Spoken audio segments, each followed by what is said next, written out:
আমাদের takeaway restaurant একজন sponsor আছেন হেড শেফ। এখন একজন ম্যানেজার আরেকজন নিতে চাই ইন কান্ট্রি, জানতে চাই ম্যানেজার পদে সরাসরি স্পন্সর করা যাবে কিনা স্যার, নাকি অন্য পজিশন করতে হবে।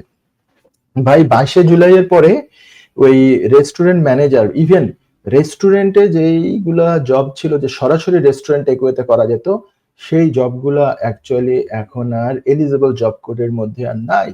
মানে ওই যে হাইলি স্কিলড হিসাবে যেগুলো নাই, আরকিউএফ লেভেল 6 এর নিচে সেগুলা কি কি জবগুলো করা যেত সাধারণত রেস্টুরেন্ট আর টেকওয়েতে, সেটা আমি আবার আপনাকে মনে করিয়ে দিই। সেটা হচ্ছে রেস্টুরেন্ট ম্যানেজার, তারপরে হচ্ছে ফ্লোর ম্যানেজার, কোনো কোনো ক্ষেত্রে বার ম্যানেজার, তারপরে হচ্ছে আপনার শেফ।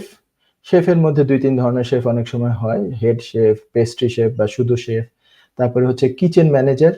এই ধরনের পজিশনগুলো ছিল। এই সবগুলো পজিশন চলে গিয়েছে 22 জুলাইতে, মানে ভ্যানিশ হয়ে গিয়েছে। 22 জুলাইয়ের পরে আর এই পজিশনগুলো এলিজিবল জব কোডের ভিতরে নাই। যারা নতুন করে ঢুকবে, যারা অলরেডি আগে ঢুকেছে তারা রিনিউ করতে পারবে।